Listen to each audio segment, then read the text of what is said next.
prendre la parole, Alexandre et Guillaume. Et Guillaume et Camille, désolé. Pas de Hop. souci. Tac. Je vais vous laisser vous présenter le projet vraiment. Où est-ce que vous en êtes, d'où est-ce que vous est venue l'idée, et ainsi de suite.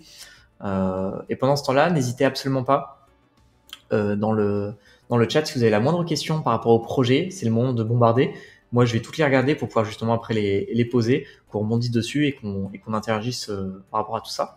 Et Tass, je sais pas si tu es encore dans le chat, mais on en profitera pour revenir aussi sur cette question du mining. Est-ce que c'est un désastre pour la planète ou pas?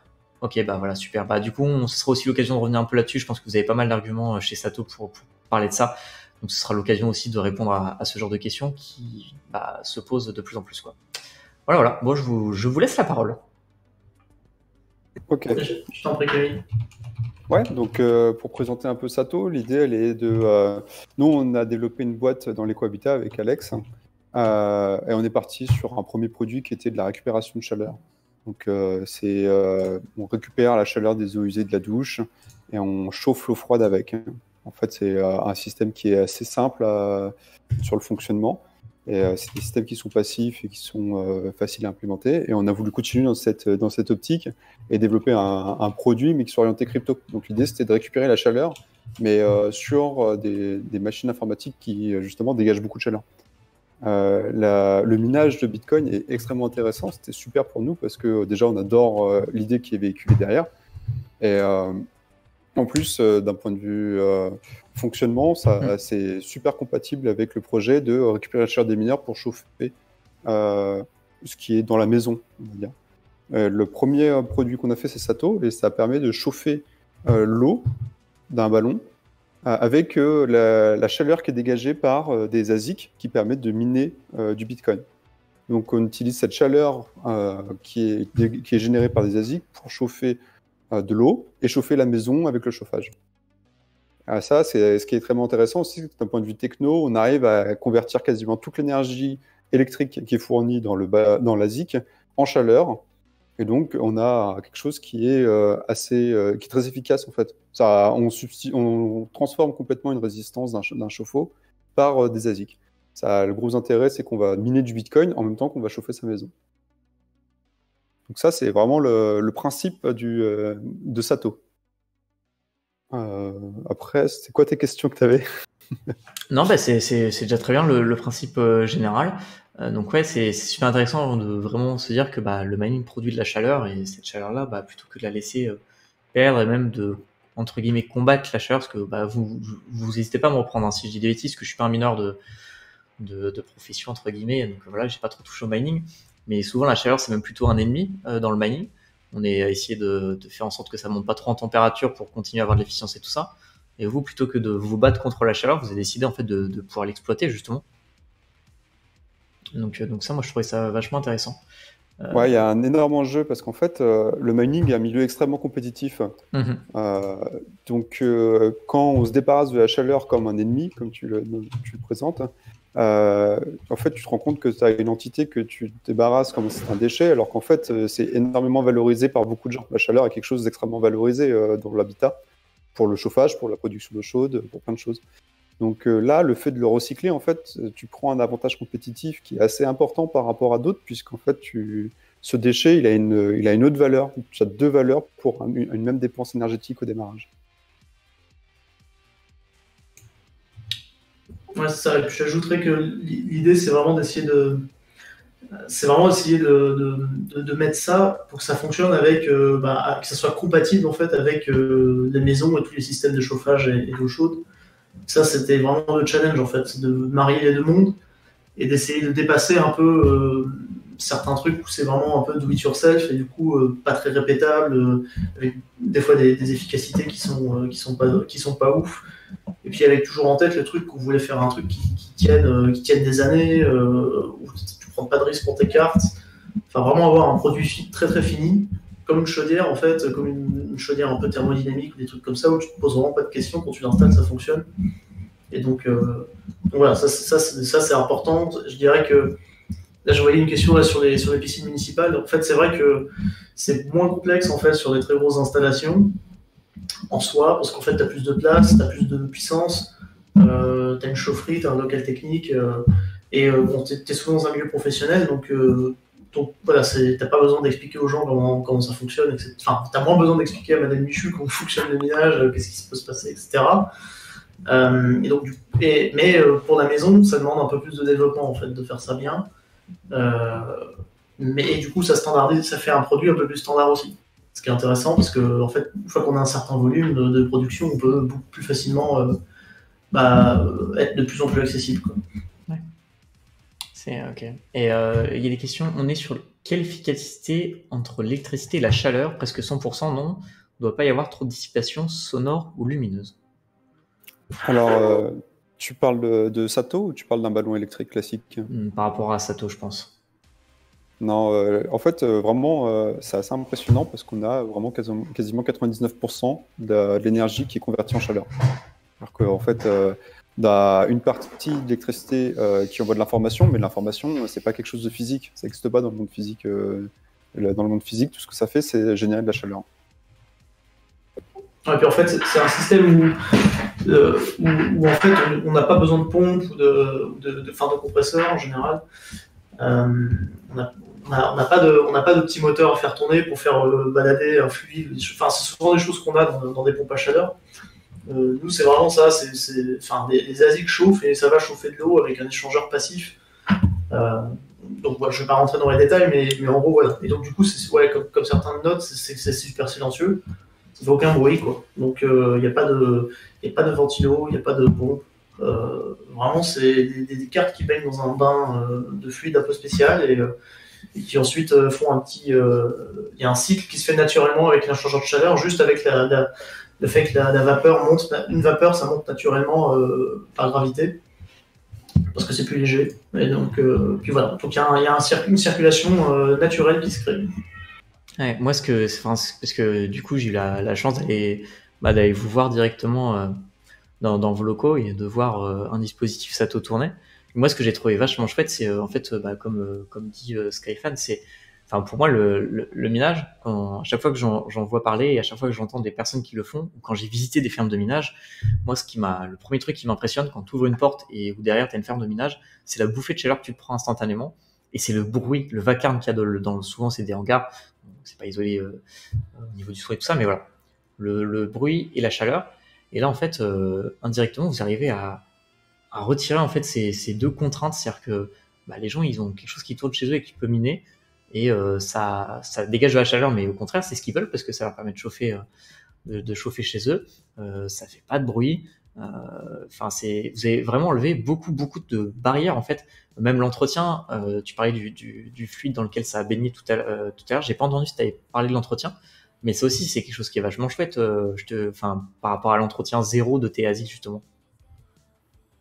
Ouais, tout à fait. Comme en fait, t'as pas d'air, t'as pas de ventilation, t'as pas de poussière qui se met dessus. Et là, tu es dans un bain immergé qui est dans un environnement bien neutre, vraiment parfait pour ça. Du coup, tes ASIC restent tout le temps clean. Et là, je vois aussi ta TAS qui pose une question sur l'environnement par rapport à la chaleur. Tu es dans un environnement qui est vraiment favorable pour tes ASIC parce qu'elles sont maintenues à une température qui est vraiment optimale. C'est-à-dire que comme tu fais bouillir un fluide, à partir du moment où tu es en ébullition, ta température de ton fluide ne varie plus. Quand tu fais bouillir ta casserole, quand tu es à 100 degrés, tu ne varies plus du tout. Là, le fluide, il bout à une température qui est vraiment parfaite pour les ASIC. Et du coup, tu peux même les overclocker. En fait, ta puce, elle ne bougera pas. La température de ta puce, ça restera la même parce que la température du fluide, elle sera bloquée à sa température d'ébullition qui est en dessous de celle de l'eau, en fait. On est à une ébullition qui est plus aux alentours de 75 degrés. Et tu es vraiment sur les températures optimales pour ta puce. L'autre point, c'est que les fluides aussi, un liquide refroidit énormément par rapport à de l'air. Donc, du coup, tu as l'impression que ta carte, tes puces, elles ne chauffent pas trop parce que c'est refroidi à air, mais en fait, elles sont quand même à entre 90 et 100 degrés, tes puces, à ce moment-là. Alors que là, quand tu es dans le fluide, en fait, tu les maintiens à une température qui est bien en dessous. Ouais, c'est vraiment super bien réfléchi. Après, aussi quelque chose qu'il faut préciser, c'est que ça remplace pas c'est pas quelque chose qui remplace totalement votre chaudière chez vous, Sato. C'est vraiment un complément. Ouais, c'est un point qui est hyper important. Tu fais bien de l'aborder parce que je ne l'ai pas dit au début, alors que c'est là où je vois qu'il faut que je travaille mon pitch. Parce que c'est quelqu'un que la Sato, ça se met en appoint d'un système classique. Et c'est un parti pris qu'on a pris parce qu'en fait, ta consommation dans l'année, elle est pas du tout, c'est pas du tout linéaire, c'est pas du tout la même chose, c'est pas stable du tout. Et comme tes variations de consommation, elles évoluent et elles fluctuent énormément dans l'année. Si tu mets que des ASIC pour pouvoir pallier à toutes ces variations de consommation, bah, tu vas en avoir qui vont tourner toute l'année. Et au contraire, tu vas en avoir une partie de tes ASIC qui vont en fait jamais tourner. Elles vont tourner genre 2-3 fois dans l'année. Et en fait, ça coûte beaucoup trop cher d'installer une puce de minage juste pour chauffer. Donc c'est beaucoup plus simple de s'installer sur un système de chauffage classique et en appoint. On soulage le système de chauffage en utilisant les ASIC. Et après, quand le surplus d'énergie qui est nécessaire, bah là, on va le tirer sur les systèmes classiques, la chaudière, le ballon d'eau chaude, des choses comme ça. Je te corrige juste, t'as dit que ça coûte trop cher d'avoir une puce pour se chauffer. C'est pour se chauffer dans des cas de surconsommation. Ouais. Dans ces moments-là, c'est pas intéressant. Si tu mets un ASIC, parce que quand tu es dans un ballon classique, la résistance, tu mets juste une grosse résistance de bourrin. Ça coûte pas beaucoup plus cher de mettre 5000 watts ou 3000 watts. Tu mets juste à fond. Et même pareil avec les chaudières à gaz, tu fais un truc pour que ça puisse pulser. Alors qu'en minage, tu as quand même des contraintes où quand tu rajoutes 1000 watts de minage, tu payes cher, quoi. Donc tu t'amuses pas à mettre des watts de minage qui serviront que pour les cas où tu as invité ta famille ou les quelques semaines dans l'année où il fait une température négative. Enfin, je parle pas pour des gens qui habitent dans les Alpes ou dans d'autres pays, mais en tout cas, si vous êtes dans des climats type, on va dire, moitié nord de la France, bah, de temps en temps il va faire froid, mais ça va pas. Et dans ces moments-là, votre chaudière elle le fait, hein, ça marche bien. Mais là, c'est pas ouf d'avoir des ASIC qui servent que pour ces moments-là, quoi. C'est trop rare. Ok. Ouais, c'est souvent une question en tout cas moi, qui est revenue depuis que j'ai présenté notamment votre projet sur Twitter. C'était la question de est-ce que c'est rentable, est-ce que ça l'utilise, est-ce que c'est vraiment utilisé correctement en permanence, quand est-ce que je vais générer du Bitcoin, au contraire pas en générer, pour savoir voilà si c'est quelque chose qui peut être rentable ou pas à utiliser, quoi. Rien n'empêche. Il y a une question justement. Rien n'empêche de laisser tourner l'ASIC même s'il n'y a rien à chauffer. Si, parce que Ouais, vas-y, je te laisse répondre. Si, justement, parce que l'idée, c'est qu'en fait, les ASIC en fait, se mettent en route dès que tu as besoin, en fait. Donc, dès quand tu as un vrai besoin de chauffage, comme une chaudière, quoi. Donc, ça veut dire que, typiquement, en plein cœur de l'été, tu vas vraiment pas chauffer, sauf ton chauffage, mais tu vas juste avoir de l'eau chaude. Et si, on va dire, si pendant 2 semaines, tu es en vacances, tu n'es pas chez toi, c'est en plein été, tu n'as ni chauffage ni eau chaude, donc clairement, ça va pas tourner. Très peu, parce qu'il y a le ballon isolé, mais il y aura un tout petit peu de perte quand même. Mais sinon, donc voilà, ça va pas chauffer. Ça va pas chauffer à l'infini. Il y a rien c'est pas très intéressant. Il faudrait que tu aies quelque chose faudrait que tu fasses exprès en gros d'essayer d'ouvrir une fenêtre ou d'ouvrir l'eau chaude. Pour nous, c'est pas hyper. C'est au genre de voir, mais nous, c'est pas comme ça qu'on a pensé, parce que quand tu commences vraiment entre guillemets, à exagérer et à juste vouloir miner sans utiliser vraiment la chaleur pour toi, c'est-à-dire que tu la rejettes dehors, là tu commences à miner vraiment comme si tu payais toutes les decks plein pot, tu bénéficies pas d'effet de transfert économique, comme on essaie d'expliquer. Ouais. En fait, c'est ça qu'il faut comprendre. Ça se présente comme si, en gros, l'idée, c'est que de tous les cas, dans une maison, tu vas te chauffer, t'as pas le choix, et déjà, l'année, tu vas déjà dépenser quelque chose. Tu sais que tu vas dépenser des charges. En fonction de chacun, et nous, l'idée, c'est qu'en fait, ces charges-là, en fait, tu les déplaces pour les rendre, entre guillemets, productifs. Ouais. C'est comme si tu avais du chauffage productif. Et donc, du coup, ça, c'est un petit peu sympa. C'est sympa quand tu chauffes normalement, mais si tu commences, entre guillemets, à abuser à mort, là, on peut pas vraiment dire que ça revient à juste avoir tes dépenses de chauffage qui commencent à faire des bitcoins. Là, tu commences vraiment comme si tu minais du bitcoin à un prix d'élec qui est assez fort. Donc, en soi, ça peut être un choix. Il peut y avoir plein de justifications. Hein. Même, par exemple, je dirais que sûrement en ce moment, ça pourrait valoir quand même le coup, tu vois, parce qu'on est vraiment sur des. Enfin, voilà, pour ceux qui suivent un peu comment le minage se comporte en ce moment, en plein bull market, couplé avec une rupture des cartes, ça peut être intéressant, mais c'est rare, c'est plutôt l'exception qui confirme la règle, quoi. Ouais, moi je vais revenir sur ça, c'est tu perds ton avantage compétitif en fait, puisque ça revient exactement comme si tu minais, tu branchais ton mineur dans ta chambre en fait. Part que ça fait pas de bruit et c'est confortable d'un point de vue thermique.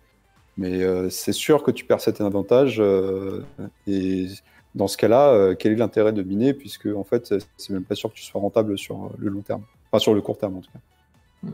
Ça. Bah, dans ce cas, oui, Après, c'est sur le. Ouais, vas-y. Non, vas-y, Non, je disais juste que sur du coup, en effet, le court terme, du coup, bah, potentiellement, t'es plus rentable à acheter tes bitcoins directement. Après, sauf si on veut rentrer dans des choses un peu plus poussées, comme tout ce qui est bitcoin non KYC et ainsi de suite, mais voilà. On est. Alors, juste pour revenir, tu mines pas 10 minutes par jour, en fait. Tu mets la puissance nécessaire dans le ballon pour, en fait, qu'il tourne le maximum de temps possible. Donc, l'intérêt, c'est justement de dimensionner le système pour que ton Sato, il tourne un maximum de temps. C'est pour ça que, d'ailleurs, tu peux pas chauffer toute ta maison avec. Parce que si tu pouvais chauffer toute ta maison, bah, il tournerait pas un maximum de temps. Il tournerait à 80%, à 60%, 50%, 40%. Là, tu veux qu'il tourne à 100% quand tu es dans ta maison, évidemment, et que tes systèmes de chauffage classique prennent le relais pour finir ce qui manque. Donc, pendant l'hiver, faut préciser. Ouais. Donc ça fait que ton système, il mine en continu. Cette partie qui est minée, en fait, la facture énergétique que tu as à la fin de l'année, en fait, elle a généré des bitcoins, toute cette partie-là. Et le reste, il est fait par ta configuration de chauffage classique, de chauffe-eau, ce que tu veux.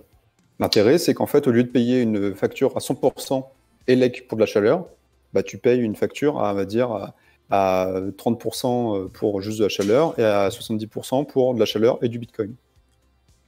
Ça. Et... Donc, à l'année, en gros, on a calculé l'uptime. Et on fait en sorte, en plus, d'installer pas trop de machines, comme on vient de dire, pour qu'en gros, tu oscilles entre 60 et 80% d'uptime. Et donc, évidemment, c'est mieux d'être plutôt dans les 70-80, quoi. Si tu commences si ça ne mine que 60% du temps à l'année, donc c'est à l'année. C'est-à-dire qu'en fait, l'hiver, c'est à 100%, mais tout l'hiver, quoi. Même jusqu'à la fin de l'hiver, ça n'arrête pas, ça bourrine tout le temps. Et t'as vraiment que quand tu arrives vers vraiment l'été ou un peu avant. Après, ça dépend où tu habites, évidemment. Mais voilà. Par exemple, là, en ce moment, des fois, en ce moment, on commence à être un peu moyen. Il y a des semaines où je l'ai coupé, puis là, je l'ai rallumé ce matin parce que c'était terrible. Mais voilà. Typiquement, faut se dire que l'hiver, il tourne à fond. Hein. C'est vraiment. C'est pas genre 5 minutes par jour quand même, quoi. Ouais. Et comme le dit Yak, c'est quelque chose qui est intéressant. Moi, c'est aussi comme ça que je l'ai vu au tout début quand j'ai commencé à comprendre le principe. C'est finalement, en fait, Sato, on peut le voir comme une réduction de la facture que vous avez à payer tous les ans, parce que sur l'électricité que vous avez dépensée pour vous chauffer, en fait, il y en a une partie qui vous a été redonnée en Bitcoin derrière. Alors du coup, avec toute la valeur que ça peut avoir en plus, Bitcoin de par sa nature même, mais voilà quoi. Et en plus, ça préserve le matos et évite l'entretien, si je comprends bien.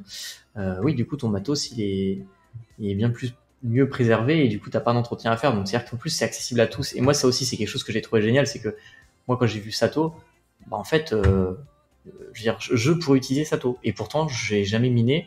Le mining n'est pas quelque chose sur lequel je suis un professionnel. Et en fait, je pourrais utiliser Sato et j'aurais pas peur d'avoir mon ASIC chez moi qui tourne et qui tombe en panne ou quoi que ce soit, justement du fait de l'environnement dans lequel il est placé, quoi. Et ça, j'avais trouvé ça vachement intéressant de pouvoir proposer ça. Si on pour répondre en puissance, en gros, c'est ça. Alors, évidemment, ça va dépendre vraiment dans quel cas, dans la configuration de bâtiment, combien vous consommez de base, en fait. Et donc, du coup, en général, l'idée, c'est d'avoir entre 3 et 5 boards. 5 boards, c'est quand même très idéal pour rentabiliser plus vite la partie Sato. Si on a 3 boards, ça dépend vraiment voilà, il faut savoir que ça risque d'être plus long de rentabiliser. Et donc, du coup, c'est entre 3 et 5 kW, il faut compter. Et donc, du coup, qui dit avoir une dépense continue, hein, j'entends, continue, pendant l'hiver continu et l'été fait, enfin voilà, vous aurez compris. Mais voilà, dans ces cas, actuellement, c'est quand même réservé à des gens qui ont plutôt des consommations comme une maison et des maisons qui sont dans les plus de 120 mètres carrés, quoi. Pour avoir 5 satos, faut être un peu plus de 120 mètres carrés. Sinon, vous commencez à diminuer. Et si vous êtes en appartement, déjà, de toute façon, il y a un des gros problèmes souvent, c'est que en appartement, de toute façon, vous avez pas du chauffage avec des radiateurs à eau. Et ça, pour Sato, c'est quand même nécessaire. Sauf si vous êtes propriétaire ou un cas un peu chelou. Et dans ce cas-là, évidemment, il y a plein de trucs. Enfin, dans le bâtiment, il peut y avoir plein de trucs incroyables. Enfin, plein de cas de figure. Donc après, évidemment, chacun peut juger. Mais en général, en appartement, vous allez de toute façon pas consommer autant que dans une maison parce que vous aurez, surtout si vous êtes dans un étage entre les deux, vous avez les mecs du dessous qui vous chauffent un peu, les mecs du dessus. Enfin, pour ceux qui voient. Pour ceux qui ont des maisons, qui ont vécu en maison et en appartement, ils voient très bien la différence au niveau de la facture, clairement. Donc ça va leur parler. Il y a des questions de tasses. J'ai regroupé toutes tes questions en une tasse. La première, c'est est-ce que c'est Sato qui gère le minage qui est opéré et est-ce que la config est purement gérée par l'utilisateur? Et son autre question, c'était toute la partie technique du serveur, est-ce qu'elle est gérée par Sato, la maintenance, la mise à jour, etc. Alors. Ouais, donc typiquement. Je la prenne, Camille, celle-là? Ouais, prends-la, parce que la partie software, c'est pas trop mon truc. Ok. Alors, sur la partie config, excuse-moi parce que je pensais que Camille allait la prendre et je l'ai pas entendu en fait. Donc, non, t'inquiète. En gros, la première partie de la question, c'est est-ce que c'est Sato qui gère le mining qui est opéré donc par chaque Sato déjà, et est-ce que c'est la config, elle est gérée par qui? Par l'utilisateur ou pas? Alors, l'idée qu'on a, en tout cas quand on veut vendre Sato, c'est qu'on veut faire en sorte qu'en gros, les gens, on leur donne un maximum d'outils et entre guillemets de simplicité, de formation pour miner. Donc en gros avec un peu un mode facile, voilà, vous faites vous allez dans inscrivez-vous sur une pool de minage, vous mettez l'adresse ici, et puis voilà, toutes vos cartes mine par exemple sur exactement la même pool, il n'y a pas de truc un peu complexe.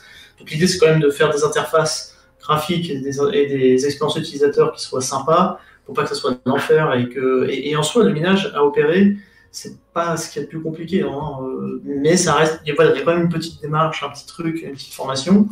On va dire, par exemple, tu vois, je veux dire, entre opérer un nœud, tu sais, c'est un peu comme opérer un nœud Bitcoin ou Lightning, quoi. C'est, je dirais, quoi que maintenant tu me diras, j'ai pas essayé encore des Umbrel ou des trucs comme ça. Je pense que maintenant t'as presque plus, t'as plus grand chose finalement à faire, mais c'est très très simple. Et du coup, nous, en fait, on ne donne que des outils pour que open source, pour que vous gériez quand même vous-même. C'est-à-dire qu'on va jamais, par exemple, pouvoir contrôler à quelle adresse vont miner les bitcoins. On ne saura même pas d'ailleurs ces infos-là. On ne fera pas custody de bitcoin. Ça c'est pas possible pour nous. De toute façon, c'est pas du tout ça nous intéresse pas du tout. Et en plus, on est, entre guillemets, on n'est pas hyper. Enfin voilà, nous, on aimerait que les gens soient plus self-custody, c'est-à-dire qu'ils puissent eux-mêmes se débrouiller avec leur bitcoin. Après, on n'empêchera pas quelqu'un par exemple, de proposer un service sur notre projet, enfin, notre produit et proposer custody à des gens, parce qu'il y en a qui veulent de la custody, tu vois. Et nous, de base, c'est fourni avec ce qu'il faut pour que on comprenne comment ça fonctionne et comment opérer la machine, quoi. Yax qui demandait est-ce que vous avez d'éventuels partenariats à venir avec des acteurs? Alors, on a déjà des partenariats avec des acteurs. On travaille avec 3M actuellement. C'est eux qui fournissent le fluide qui est extrêmement technique. Okay. Et après, on travaille avec des fabricants, dont la fabrication est en grande partie sous-traitée. avec déjà des acteurs qui font des cuves de chauffe-eau, des choses comme ça. Alors, on réinvente pas la roue, on prend les meilleurs, on essaie de prendre les meilleurs dans chaque domaine, et nous on apporte notre touch que là pour le coup ils n'ont pas. On essaie juste l'assemblage après. Donc ensuite, sinon des partenariats, on a quelques partenariats, évidemment des partenariats avec des mineurs pour se procurer des cartes, parce que j'ai vu quelques questions sur comment on fait pour se procurer. Ça c'est quand même, ça aujourd'hui c'est quand même sympa d'en avoir. D'ailleurs, par rapport à une époque, faut pas croire, c'est beaucoup plus mature qu'à une époque, on va dire, pour trouver des cartes, que ce soit sur de seconde main, de plus ou moins bonne qualité, ou de première main, des cartes neuves. C'est clairement, il faut un minimum, c'est pas encore accessible en mode j'ai un site internet et puis hop, j'achète ça facile. Mais pour des gens qui creusent un peu le sujet, qui commencent à se faire 2-3 contacts, il y a quelques, par exemple, des groupes Telegram où tous les jours j'ai un nombre d'ASIC machin avec les prix, avec des mecs qu'on se vérifie dans la communauté des mineurs. Aujourd'hui c'est quand même beaucoup plus entre guillemets facile et sympa d'avoir des cartes, même en ce moment où on peut penser que c'est impossible. C'est pas du tout impossible. Après c'est plus cher qu'à une époque, mais voilà. Alors du coup je vois une question qui dit si les ASIC ont des fournis ou on doit les acheter. En fait pour répondre bien à cette question, c'est qu'il faut les acheter en plus de ce que vous voyez dans Sato. Donc à un moment dont nous, en tout cas sur le site, à un moment où on monte cette partie en fonction du nombre de cartes, combien il faudrait compter en total. Par contre, en gros, on vous guide énormément. En gros, de base, on dit à tout le monde, voilà, il vous faut, vaut mieux que vous achetez cette carte-là. On vient de trouver tel deal, avec tel fournisseur. Et nous, on prend aucune marge sur ça. On insiste sur ça parce que nous, techniquement, notre valeur ajoutée, c'est Sato, donc on prend une marge sur Sato, mais on veut pas faire de marge sur le matos de minage qu'on revend. Parce que de toute façon, en plus, en passant par nous, comme ça, vous passerez par nous. On préfère que vous passiez par nous. Vous aurez des bien meilleurs prix en fait que si vous allez avec des gens qui essayent de vous les revendre pour des particuliers. Et en plus, on vous fera l'intégration directement. C'est-à-dire qu'en gros, on vous livrera les ASIC dans leur petite carte, dans leur prêt à être rangés dans des Sato. Ouais. Donc voilà, en faisant ça, on vous dit en gros, vous pouvez le faire vous-même si vous voulez. Et d'ailleurs, on prendrait vos ASIC, on ferait l'intégration gratuitement. On ne prendrait pas une marge pour ça. On prendrait pas une marge pour ça non plus. Mais voilà, c'est un peu dommage d'avoir ces opérations pour rien. Donc autant que vous bénéficiez des prix que nous on aura, quoi. Ouais. Donc on est toujours, il y a quelqu'un qui s'occupe de ça tout le temps. On est toujours à regarder tout le temps le prix, comment il évolue, et on a nos propres moyens de savoir à quel moment c'est intéressant d'acheter une carte, à quel moment c'est pas intéressant. Il faut 2-3 petits modèles quand même pour pas se planter. C'est un des trucs où on peut se planter beaucoup, et on veut pas que nos clients en gros ils prennent Sato et se disent ah super, en gros on a un truc qui est censé être rentable, qui est intéressant, et puis en fait ils se foirent totalement parce qu'au niveau cartes ils ont acheté une carte qui rentabiliseront jamais, même s'ils la faisaient tourner à 100%, quoi. Ouais, on peut vraiment se faire avoir si on ne prend pas bien les cartes. Donc là-dessus, nous on veut vraiment montrer qu'on fait une offre où ça on s'en occupe pour vous. Par contre, voilà, faut prendre en compte, sur notre site c'est écrit tout le coût total, mais clairement il faut le prendre. Ouais. Là, je suis sur votre site. Je ne sais pas si vous voyez à l'écran, les gars, ce qu'il y a sur le live, mais je suis sur le haut de votre page order, comme le pré-order. Et donc, du coup, là, ce qu'on voit, là, c'est le chemin, entre guillemets, du coup, pour justement recevoir son Sato. C'est-à-dire que là, on est actuellement dans la community sale. Et que du coup, ensuite, il y a le mining hardware, donc c'est-à-dire l'acquisition du matériel au moment où le Sato il est prêt. Et du coup, une fois qu'on a et le Sato et le hardware, on peut monter les deux et du coup on peut envoyer ça et monter ça chez nous. Alors tu recevras tout qui est assemblé si jamais tu as passé commande directement chez nous et qu'on a commandé les cartes pour toi, on assemble tout. Et si jamais la personne veut nous envoyer ses ASIC, on les monte et pareil, c'est sous-entendu qu'elle les a envoyés à temps et qu'on n'ait plus les assemblés. C'est ça, mais du coup, la personne, quand elle reçoit son Sato par le chemin traditionnel, on va dire, il est prêt à être utilisé et le matériel est monté, quoi. Ouais, exactement. Ok. Donc là, il y a Menu qui demandait tu me perds parce que tu parles de cartes. Je croyais que c'était du ASIC. Donc Ouais, oui, c'est bien c'est du ASIC. Mais vas-y, je te laisserai expliquer du coup exactement la forme que ça Alors, prend. nous, on parle de cartes, en fait, c'est parce que, enfin, plus précisément, c'est des boards. On met pas un ASIC complet dedans. C'est pas 5 ASIC. C'est un ASIC, c'est composé de 5 boards. Il y a 5 planches dedans avec les puces dessus. Il y a 3 boards par ASIC, pardon. Et nous, on peut en mettre jusqu'à 5 des boards.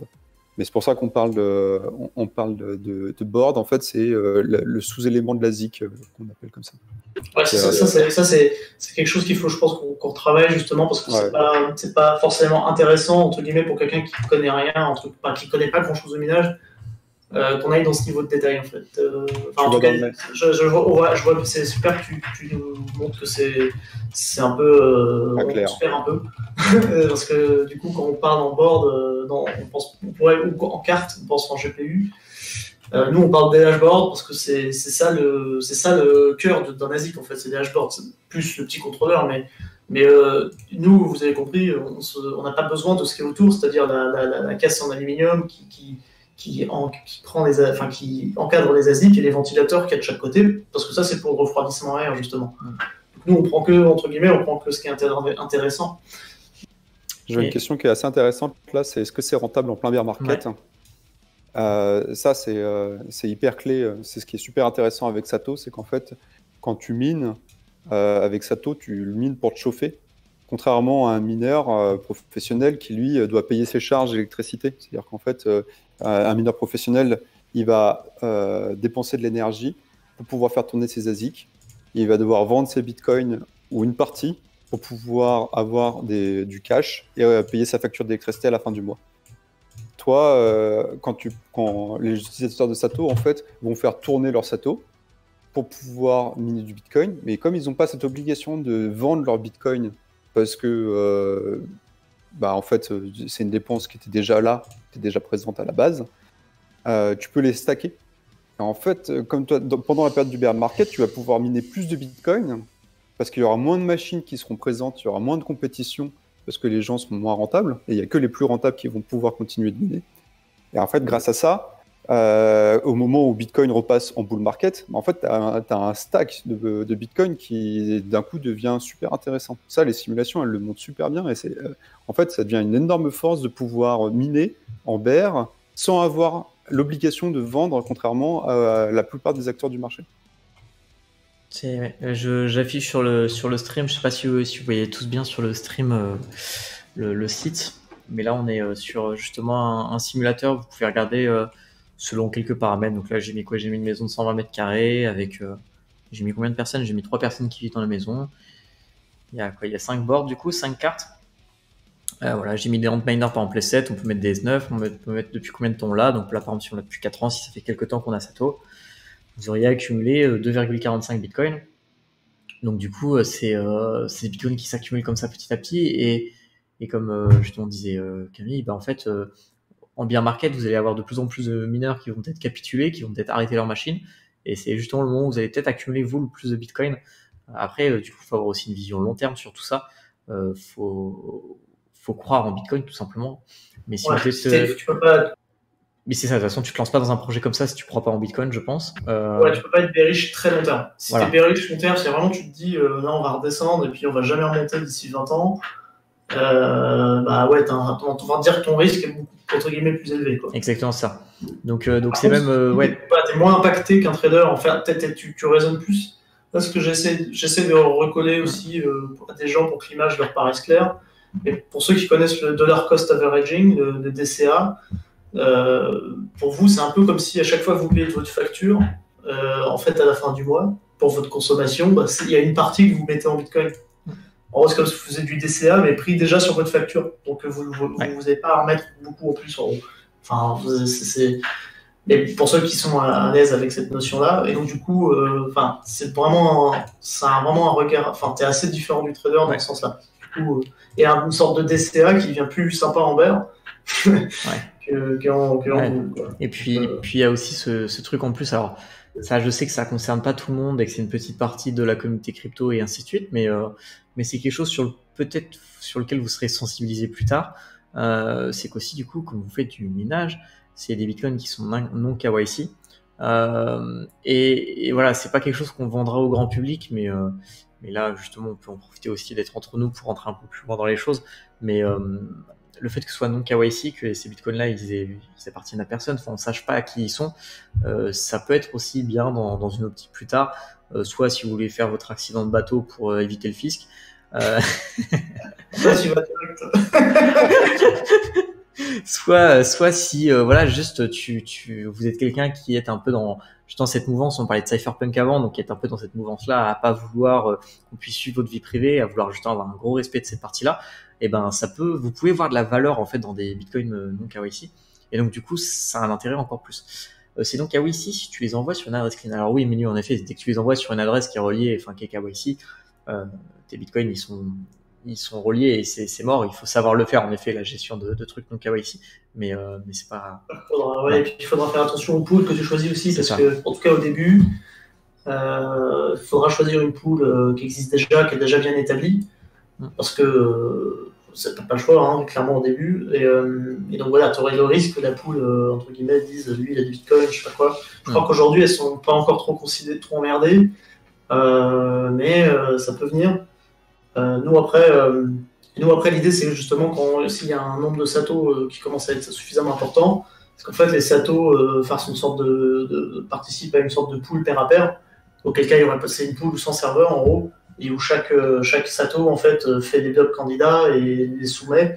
Enfin il y a une sorte pour ceux qui connaissent le peer-to-pool, c'est un système sympa. En fait on se crée une sorte de sidechain des bitcoins proof of work, juste avec une difficulté plus basse.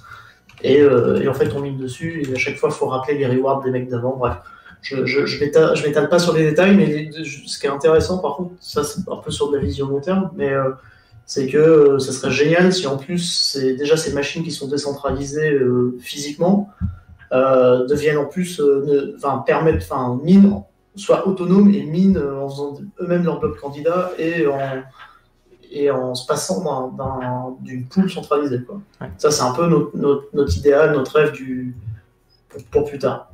Voilà, alors, c'est peut-être un peu trop technique pour certains, malheureusement, mais en tout cas, c'est quand même quelque chose de sympa. Ouais.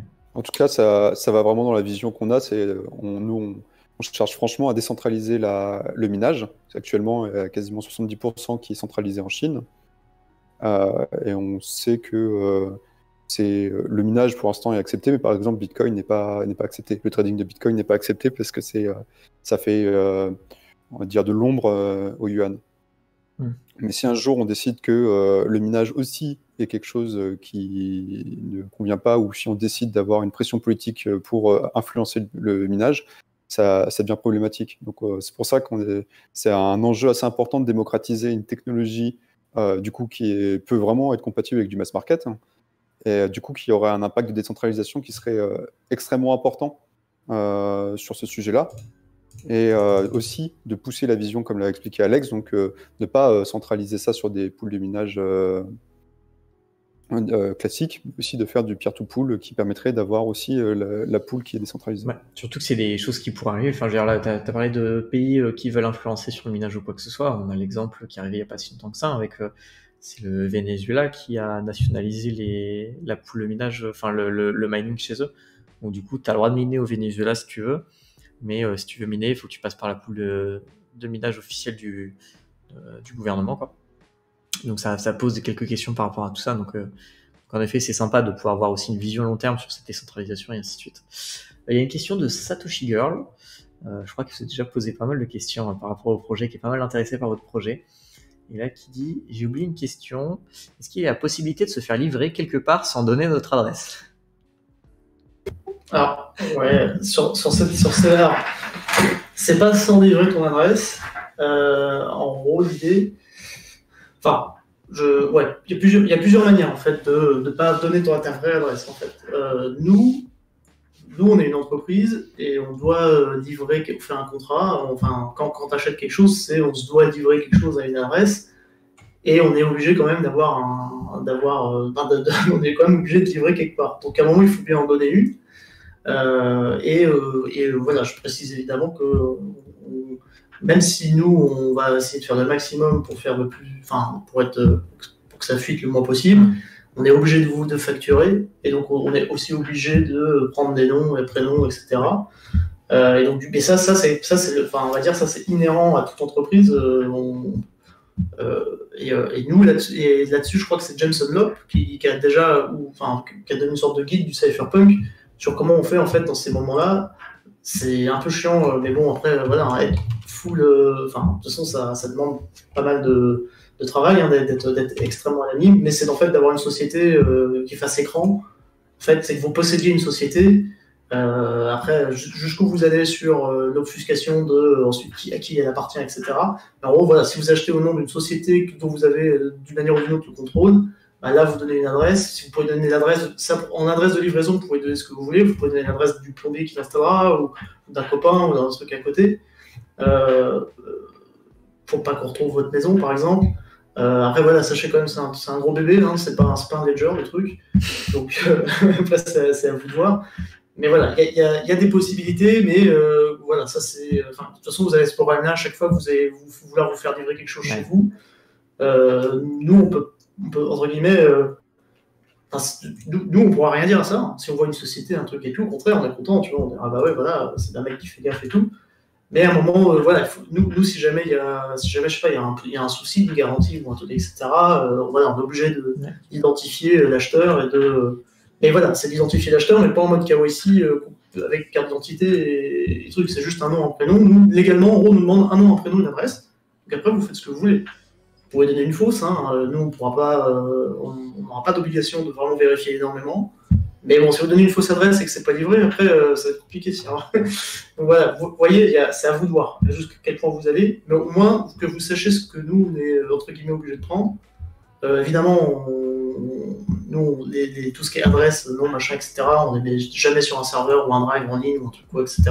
Pour des raisons fiscales, on est obligé de les garder pendant 10 ans. Et après, on efface. Sinon, on anonymise aussi un maximum. Même avec des prestataires. S'il y a un prestataire pour lui dire de livrer à tel endroit, on peut par exemple pas donner le nom et le prénom, bah, on ne fera pas. D'ailleurs, en général, c'est ce qu'on fait. On donne juste une adresse en disant voilà, faut livrer, et tu peux donner un nom de code, ou je sais pas quoi. En fait, tu as le droit. Mais et voilà. Donc, en gros, si vous avez envie de discuter ça avec nous, vraiment, vous avez vraiment envie d'un truc très spécifique, on peut en discuter entre nous pour essayer pour qu'on aille plus en détail sur vraiment comment faire. Mais voilà, je crois que c'est Jameson Dunlop qui a expliqué. Mais voilà, souvent, le bon cypherpunk, en général, il a une société écran, un truc comme ça, qui au moins il piste bien. Quoi. J'ai montré rapidement sur le live Jameson Dunlop. Je vais vous l'envoyer aussi par un lien pour aller voir son Twitter si jamais vous voulez aller voir. C'est aussi quelqu'un qui est important dans l'écosystème. Du coup, Mister NGNT, Yes. Pour ça, tu viens sur notre Discord si tu souhaites, et on pourra regarder ça vraiment en détail pour voir ce qui est faisable, ce qui n'est pas faisable. Là, pour le démarrage, on fait vraiment du sur-mesure pour les clients. C'est-à-dire qu'on regarde les projets, on les accompagne, on regarde si c'est viable, on aide à faire les simulations et tout ça.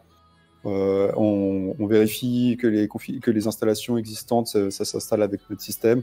Enfin, on accompagne énormément, mais du coup, je pense que ça prendrait pas mal de temps et je te conseille de venir sur le Discord pour qu'on puisse en discuter. Le Discord, si jamais. Ah, du coup, j'ai cassé mon autre Discord. Ça marche pas trop, ça. Hop. Voilà. Et je vous ai envoyé le Discord, du coup, Ah, ça vous a tout décalé. C'est moche. Si je fais ça, nickel, voilà. Voilà, donc vous avez le Discord si vous voulez vous rejoindre pour pouvoir parler échanger avec l'équipe Sato. Voilà. Je vous propose qu'on revienne, comme là il n'y a pas trop de questions, si je ne me trompe pas, n'hésitez pas à continuer à me poser des questions si vous en avez, qu'on revienne justement sur cette histoire de minage qu'on a vu notamment lors du LN Quiz. J'ai vu que Tast était encore dans le chat, donc c'est parfait. C'est bien Sato, ok, donc là on a vu pourquoi c'était intéressant d'un point de vue économique. Comment est-ce que vous facilitiez ça pour que tout le monde puisse y accéder, mais du coup est-ce que je participe pas à la destruction de la planète en achetant un Sato et en faisant du mining de Bitcoin? Voilà, c'est vraiment une idée reçue qui tourne partout, cette question environnementale.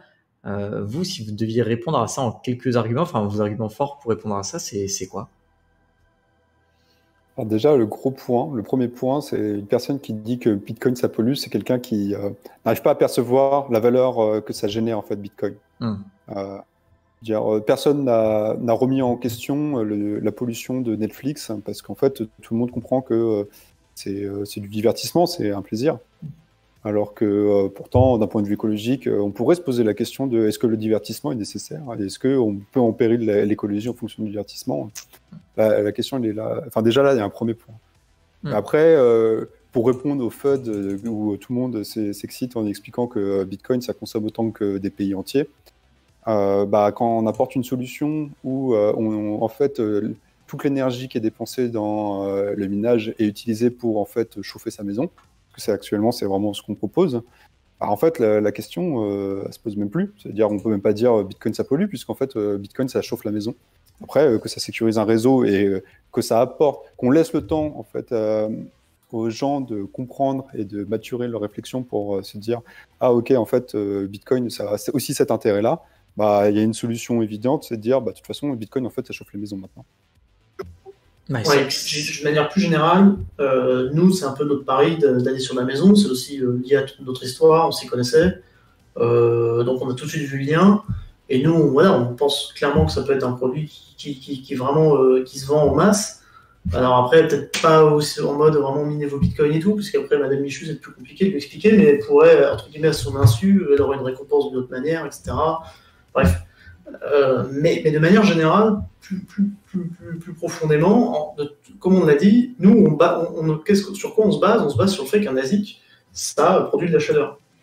Et en fait, le minage, ça reste un truc qui est quand même super compétitif, comme l'a dit Camille, je crois, au tout début. C'est-à-dire qu'en fait, dans le minage, quand vous arrivez à avoir un petit avantage, quand vous avez un petit avantage, entre guillemets, sur les autres, c'est-à-dire quand tous les autres, par exemple, justement, se débarrassent de la chaleur et la jettent sans la monétiser, et que vous arrivez à la monétiser, à un certain moment, ça peut devenir, parfois pas tout le temps, pas tout de suite, mais à un certain moment, comme le minage, c'est toujours de plus en plus compétitif, ça peut devenir vital, en fait, de le faire. Donc, nous, personnellement, on pense que de toute manière, en fait, le minage, du fait en plus que ce soit quelque chose qui est par nature, quelque chose qui se parallélise très bien, c'est-à-dire c'est déjà fait pour être décentralisé, le minage. Ça a été recentralisé justement parce que ça a été pratique, qu'il y avait un avantage à centraliser, un avantage économique énorme. Mais nous, on pense que justement cet avantage économique énorme, il se justifiait pour des raisons plutôt historiques, encore aujourd'hui, hein, évidemment, mais qu'en fait, nous, on pense qu'on peut aller sur un autre on peut redécentraliser le minage, et justement, on pense que même si c'est entre guillemets, ce qu'il faut se dire, c'est que là, à un moment, le minage, c'est un truc qui chauffera quelque chose. Ça nous paraît un peu obligé à long terme. Et même à la rigueur, si c'est pas des maisons, c'est peut-être pas nous qui avons la solution miracle. Peut-être que ça sera pas ça dans le futur, vraiment le gros truc. Mais peut-être que ça chauffera, je sais pas, des usines qui font de la pasteurisation du lait. Il y a les besoins de chaleur dans l'industrie, c'est énorme. Il y en a beaucoup partout, surtout l'agroalimentaire, parce que souvent on va justement avoir des traitements thermiques pour virer des microbes ou des choses comme ça. Donc voilà, pour nous, à un moment, les mines, et ça a déjà commencé, hein, pour certains. Il y en a qui ont parlé de piscines, il y en a qui ont parlé de... Ouais, c'est ça. J'ai vu passer des piscines, par exemple. Donc ça pourrait être des piscines municipales, ça pourrait être... On a vu les crypto-tomates au début. Les tomates, on a vu des tomates dans des serres. Bon, après, il y a tous les sujets, hein, de faire pousser des tomates là aussi naturellement. Mais bon, vous voyez l'idée. Pour nous, à un moment, on pourra... Pourquoi ça serait obligé que ça arrive là? C'est vraiment à cause du fait que ce soit une compétition acharnée aussi. Ouais. Qu'en fait, si quelqu'un fait 3 centimes de plus que vous, il va brancher une machine, et en branchant une machine, il augmente la difficulté de tout le monde, et entre guillemets, il détruit le gain de tout le monde, quoi. Donc voilà, c'est notre vision qui est plutôt très liée en fait à ce qu'on fait et à ce qu'on essaie de porter comme. Et après, il y a plein d'autres arguments qui sont dits par d'autres, donc qu'en général on rejoint plus ou moins. Mais voilà, je laisserai d'autres l'expliquer mieux les autres arguments. Nous, en tout cas, le nôtre, c'est vraiment sur cette chaleur. Et comme on est je pense, pas nombreux à penser que ça peut se faire vraiment de manière systématique, c'est notre argument. Quoi. Ce qui est très intéressant, c'est qu'en effet, dans votre projet, il n'y a pas de... En fait, souvent, Ouais, j'ai l'impression que les gens ils confondent un petit peu tout ce qui est consommation et production énergétique, qui est deux facteurs qui est différent. C'est-à-dire que vraiment la consommation c'est ce que vous allez utiliser, mais la production c'est ce que vous allez vraiment faire en énergie. Toute la production n'est pas forcément consommée. On peut avoir des différentiels et des deltas là-dessus. Ce qui est intéressant avec Sato, par exemple, c'est que vous n'induisez pas une production d'électricité supplémentaire à cause de votre de Sato, puisque de toute manière, cette électricité-là aurait été produite pour être consommée ailleurs, pour vous chauffer dans tous les cas.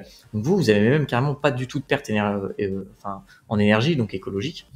Mais même en fait dans le monde du mining, même du mining professionnel, quelque chose qui est assez intéressant, c'est que comme tu l'as très bien dit, c'est que c'est un milieu qui est extrêmement compétitif. On est tout le temps à la recherche du moindre centime. Et aujourd'hui, si vous voulez une électricité qui est pas chère, bah, vous n'avez pas 36 000 moyens d'en obtenir. Soit vous trouvez des zones géographiques où vous avez un arrangement et du coup, voilà, vous avez des arrangements et vous pouvez l'avoir pas cher. Mais sinon aussi, un moyen d'avoir de l'électricité pas chère, c'est de trouver de l'électricité gâchée. C'est l'électricité qui est produite mais non consommée. Si jamais vous avez un endroit, une électricité qui est produite mais non consommée, bah, la personne, en fait, juste, elle a gaspillé l'électricité, elle n'a pas touché d'argent là-dessus et elle serait enclin à vous vendre cette électricité pour beaucoup moins cher qu'habituellement. C'est ce qui peut se passer justement près, par exemple, des barrages hydrauliques, des fermes solaires, de tout ce que vous voulez, ou parfois, par exemple, lorsque vous voulez monter un projet, vous montez votre barrage hydraulique pour faire après alimenter, j'en sais rien, des bâtiments qui doivent se construire à côté. En attendant que ces bâtiments se construisent, vous pouvez quand même produire d'électricité, mais à vide, puisqu'il n'y a pas les bâtiments à côté. Et ben là, hop, vous pouvez mettre un petit mineur de Bitcoin et utiliser cette électricité qui aurait été perdue dans tous les cas pour justement dans ce cas-là. Donc la compétition aussi qu'il y a sur le Bitcoin fait que naturellement les mineurs, alors je dis pas que les mineurs sont écologiques, ils le sont pas en fait par nature, je parle des mineurs professionnels, ils sont pas écologiques par nature, mais la compétition fait qu'ils vont se tourner vers une électricité la moins chère possible. Et en allant chercher l'électricité qui est la moins chère possible, aujourd'hui on se rend compte qu'il y a tout un marché qui arrive justement sur en plus des énergies qui sont renouvelables. Pourquoi ils sont écologiques, Minou? Genre, parce que, en fait, pour moi, si c'était moins cher de faire tourner ton électricité, oui. Mais sauf que, oui. Donc, t'es pas écologique. T'es économique, t'es compétitif. Imagine que c'était. Par vocation. Voilà. Imagine que c'était le charbon et le gaz de schiste qui était le moins cher. Tous les mineurs iraient sur du charbon et du gaz de schiste et plus du tout sur du photovoltaïque. Là, on a la chance que, entre guillemets, l'énergie verte soit corrélée avec l'énergie la moins chère parce qu'elle est gaspillée, parce qu'on n'arrive pas encore forcément à l'utiliser de manière efficiente et tout ça. Mais si jamais, en fait, on n'avait pas du tout cette corrélation et que c'était les énergies les plus polluantes qui étaient les moins chères, ben, la plupart des mineurs professionnels, ils se dirigeraient vers les énergies les plus polluantes. C'est pour ça que je dis qu'ils ne sont pas forcément fondamentalement écologiques dans l'âme. Ouais, c'est pas le cas et on a la chance, mais du coup, voilà, le mineur est guidé par son instinct économique avant écologique, mais pour le coup, ça tombe bien et ça fait qu'on a une grande partie de l'énergie utilisée dans le mining qui vient de ressources renouvelables. Ouais, en fait, tu as des intérêts qui sont alignés, c'est-à-dire que c'est de la chance finalement que actuellement le surplus énergétique en fait ne valent rien, puisque comme c'est un surplus, bah, tu le factures à quasiment zéro, Ouais. vu qu'avant tu avais zéro. Et c'est ce qui fait qu'aujourd'hui, tu as un intérêt sur les énergies renouvelables, puisqu'aujourd'hui, c'est les nouveaux projets qui sont en construction, tu as une abondance d'énergie en attendant que la ville se construise à côté. Donc du coup, tu as une opportunité de dire, bon, bah, en fait, plutôt que d'avoir 0 centime mon kilowattheure produit et non utilisé, bah, je te le vends des poussières, mais au moins, c'est mieux que rien du tout.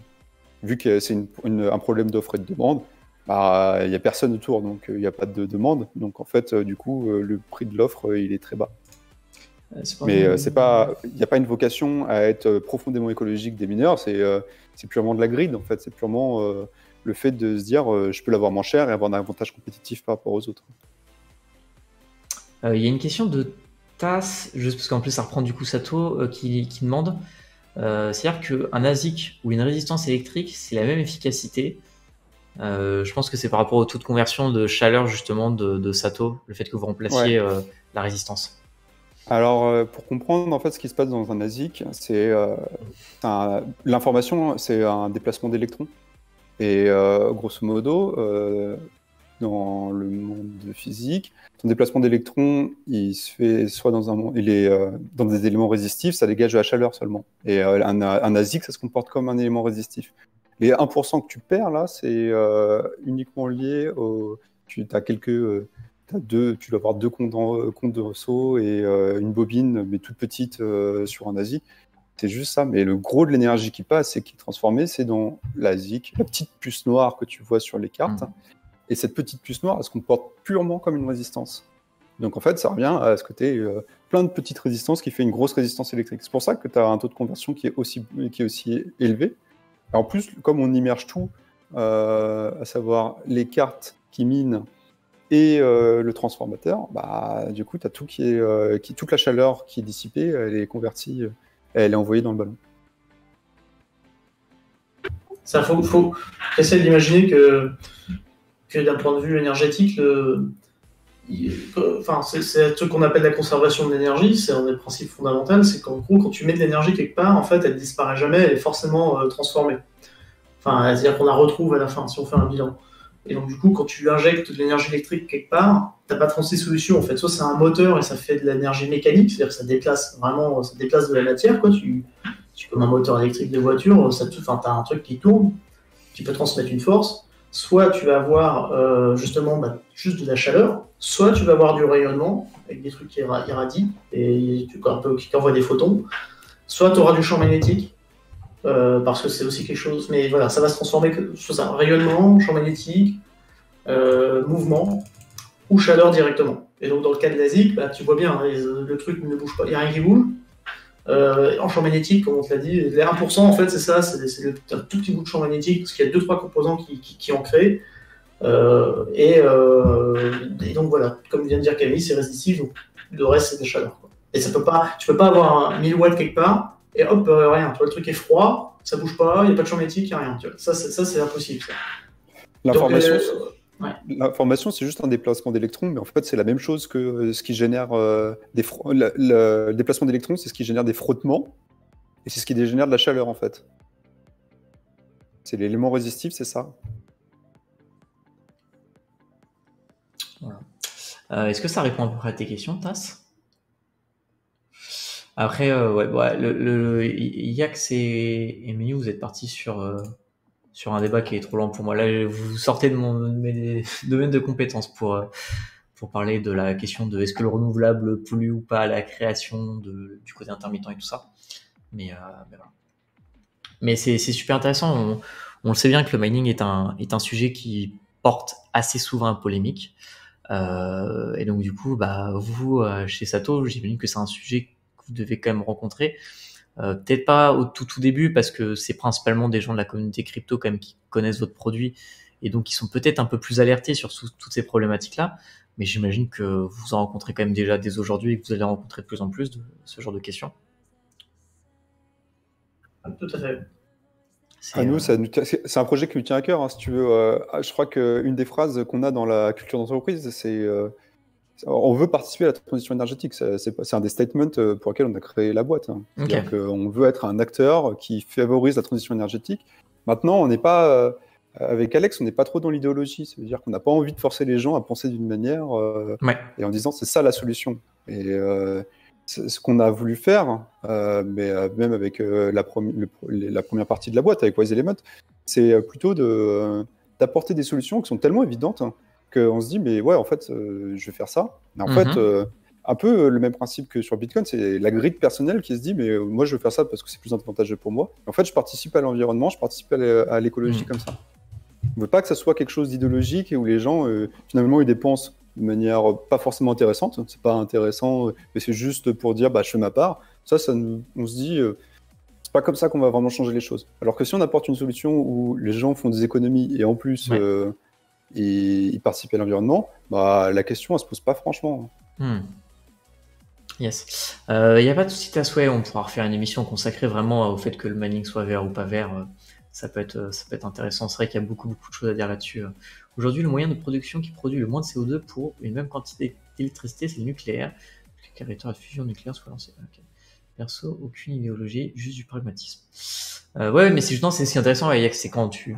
Enfin, moi, ce que je trouve vachement chouette dans ce projet-là, c'est que t'as t'as un regroupement en fait de plein d'intérêts. C'est-à-dire que les bitcoiners ultra qui veulent du non KYC, qui tiennent à leur vie privée, tout ça, ils s'y retrouvent. Les personnes qui veulent juste pouvoir économiser, faire un DCA un petit peu sur leur facture, comme tu disais Alexandre, ils s'y retrouvent. Les personnes qui veulent d'un point de vue justement écolo, c'est-à-dire que ils veulent miner du Bitcoin, mais en même temps ils veulent faire dans de bonnes conditions quoi que ce soit, ils s'y retrouvent. Enfin, en fait, je trouve que naturellement, avec la solution que vous avez trouvée avec Sato, il y a plus d'entretien de son ASICS. Enfin voilà, je trouve vraiment que vous avez trouvé une solution qui répond à beaucoup de problématiques d'un coup. Et c'est ça en fait qui m'a moi le plus impressionné dans Sato quand vous me l'avez présenté pour le coup. Ouais, c'est ça. C'est un peu ça, effectivement, qui nous a sauté aux yeux en 2018, en fait. Et en fait, comme tu dis, limite des choses, ça s'en est aperçu en avançant, en fait. Tu vois, genre le coup de l'entretien, ça n'a pas été évident. Et en soi, à la base, c'était compliqué, puisqu'on s'est dit, ouais, mais il faudrait changer. Au début, d'ailleurs, on voulait. C'est un des trucs, c'est pas qui nous a fait abandonner, mais c'était un des gros problèmes. On se disait, bah ouais, mais le problème, c'est qu'une chaudière, c'est censé durer 20 ans minimum. Et une carte, on sait que, à l'époque, nous, où on s'est lancé, ouais. Les cartes, elles étaient encore, elles tombaient en rade, enfin pas en rade, mais elles devenaient obsolètes super vite, quoi. Okay. Finalement, on s'est lancé pile au moment où on est arrivé sur ce qu'on appelle Lampminer S9, qui est peut-être celle qui a marqué vraiment le tournant vers un cycle de cartes beaucoup plus long, mais ça reste aujourd'hui 4 à 5 ans. Et donc, du coup, nous, on avait ce truc-là, quoi. 4-5 ans, on ne change pas de chaudière tous les 4-5 ans, yes. Surtout au prix. Après, nous, voilà, le prix qu'on a aujourd'hui, il est aussi. Qui reflète cette fonction pour changer les cartes aussi. Hein. Sinon, ça serait moins cher si on n'avait pas ça. Mais à la fin, on s'y retrouve, quoi. L'idée, c'est qu'avec un Sato, on fasse 3, 4, 5 générations de cartes. Et puis que ça tourne, que c'est vraiment un truc de long terme. Comme un bitcoiner, pour nous, un bitcoiner, il faut qu'il soit patient, il faut qu'il soit long terme. Moi, personnellement, je suis à mon 3e bull market, où j'étais conscient que ça existait. Entre guillemets, même au niveau trading, des choses comme ça, c'est qu'au bout du 3e, il m'a fallu 3 bull markets pour commencer vraiment à y croire suffisamment pour faire des choix intéressants. Bitcoin, c'est la récompense des gens qui sont patients, en fait, qui arrivent à s'investir. Un peu de remarque, c'est peut-être une leçon de vie en général. Hein, quand vous voulez pas tout de suite, vous êtes patient, vous prenez le temps de comprendre, vous y mettez des moyens petit à petit, et en général, vous avez des récompenses à la fin qui campent, c'est-à-dire qui s'accumulent, qui sont intéressantes, quoi. Il y a une question de Taz pour Sato. Votre solution, est-ce qu'elle s'adapte aux ballons existants ou est-ce que c'est tout sur mesure? Non, justement, c'est fait pour s'adapter à des installations existantes. C'est le point le plus important, c'est que c'est un appoint pour une installation de chaufferie classique qui est déjà présente. Et ça s'adapte, c'est très facile à implémenter. C'est quasiment faut un artisan professionnel parce que ça reste de la plomberie, mais il n'y a rien de compliqué là-dessus. Alors, oui, juste parce qu'on pourrait peut-être interpréter moi j'interprète ta question différemment au début. Si jamais tu te posais la question quand on voyait l'image de Sato, c'est-à-dire la petite boîte avec le ballon à côté, ça c'est Sato. Hein. Sato, c'est bien le gros ballon que vous voyez avec en avant de sorte de boîte, c'est là où il y a des ASIC. Mais de base, c'est avec déjà un ballon qui est spécial pour le coup, parce que, en tout cas, il y a un échangeur à l'intérieur qui est spécial. Et le ballon aussi, on remarque, parce qu'il est vraiment d'extrême qualité par rapport à ce que vous aurez normalement dans le commerce. Voilà, Sato, c'est bien l'ensemble, et c'est pas juste la boîte qu'on relie à un ballon. Donc le prix prend tout en compte. Hein. D'ailleurs, c'est quelque chose, si on n'a pas compris, tant mieux, parce que pour vous, c'est une bonne surprise, quoi. Parce que inversement, on peut se dire, waouh, c'est juste la boîte, après je prends le ballon, puis après machin, etc. Puis après les cartes. Donc voilà. Et Camille, lui, il parlait effectivement du fait que Sato, ça se met en appoint par contre quelque chose, donc ça c'est compatible avec quasiment n'importe quelle autre source que vous avez, que vous aviez déjà en fait, et qui permettra justement de chauffer les derniers watts qui manqueront, comme on avait expliqué. Ouais. Là à l'écran, j'ai mis justement, je suis sur votre site là. Donc là du coup, Sato, c'est la partie entre guillemets cubique qu'on voit devant le ballon là. Et la cuve qui est derrière. D'accord, ok, donc là c'est le tout là. Ouais. Donc si vous achetez en dessous, tu as une vue en coupe Et là, c'est Sato. Tu peux pas te tromper, il y a tous les éléments qui sont dessus. Parce que là, sur la Voilà. vidéo, au début, tu as l'installation complète avec la chaudière et le ballon d'eau chaude. Donc là, du coup, si je me trompe pas, ici, c'est là que vous avez vos boards avec le liquide. Alors, Vous j'ai un faites... décalage par rapport à la vidéo, donc je suis peux sur pas te dire. je suis sur le petit boîtier carré. Et, Ouais, sur le... et du coup, ça va chauffer et c'est là où vous récupérez votre vapeur, du coup, à Exactement. droite. Donc, tout ce qui est dans le petit cube en dessous, ça, c'est ce qui accueille les ASIC, Ouais. qui est immergé dans le fluide. Mhm. Les ASIC vont dégager de la chaleur. Le Ouais. fluide va s'évaporer.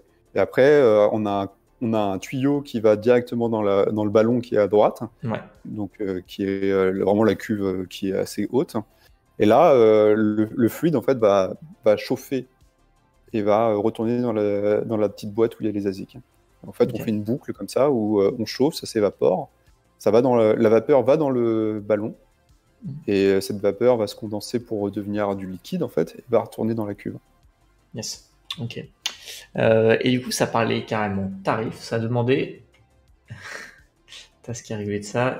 Alors attendez, elle est où la question? Bon, bref, on demandait c'était quoi TTC. Donc, alors attendez, hop, on va carrément aller sur votre order, sur votre Ouais. community sale. Alors, expliquez du coup le prix qu'on voit ici. Qu'est-ce que ça veut dire exactement? Donc le prix, il est de 8 990 € pour le prix public. Ouais. Après, actuellement, on fait une remise de 15% pour une période donnée pour les gens qui sont dans la communauté. C'est pas compliqué, hein, il suffit juste d'aller sur notre Discord et c'est pour inciter les gens à venir nous parler en fait. Donc du coup, on est à 7 140 € si je dis pas de bêtises. Ouais, c'est ça. Ça, c'est le prix pour la fourniture de Sato. Donc, et ça comprend donc la cuve pour les ASIC, le fluide, le ballon et le fait qu'on intègre les hashboards et les frais de livraison. Bon, c'est quasiment tout. Il faut après compter le prix des hashboards. Comme l'a expliqué Alexandre plus tôt, c'est que le prix des hashboards, on ne marge pas du tout dessus. On a mis un prix estimatif, qui est ce qu'on estime pour avoir le dernier matériel qui soit disponible sur le marché. C'est prêt pour une carte, hein, faut préciser. Ouais, C'est ça, c'est-à-dire que du coup, donc là, si on prend l'exemple d'une maison typique avec où il y a besoin de 3 Sato, de 3 boards, du coup, donc là, il faut compter 7640 plus du coup 3 fois 990. On est d'accord que dans le prix des 990 là, si je paye 3 fois 990, c'est-à-dire que j'ai payé mon ASICS 3 fois 990 €.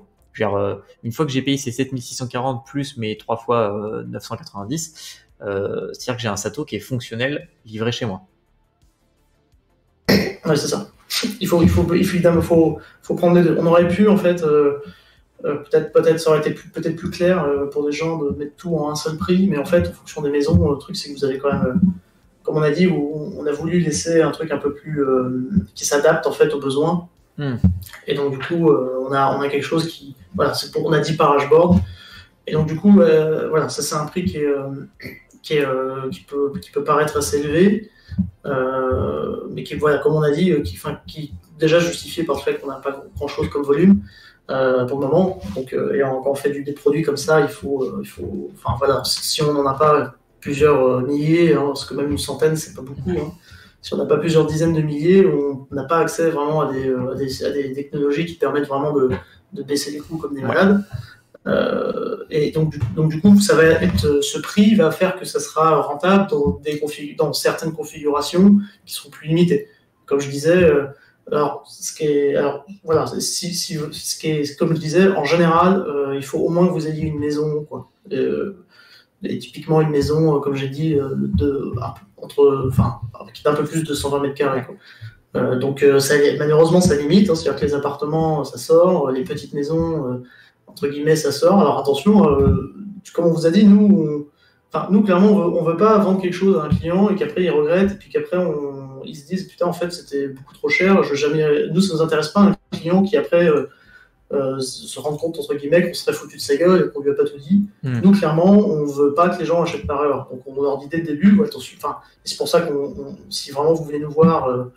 même si quand vous allez, enfin, on va essayer de vous, enfin, on va vous dire, voilà, vous avez quoi comme maison, quoi comme type de chauffage, isolation, date, enfin, isolation, c'est plutôt souvent rien qu'avec la date à laquelle a été construite la maison, ça permet de se faire une idée.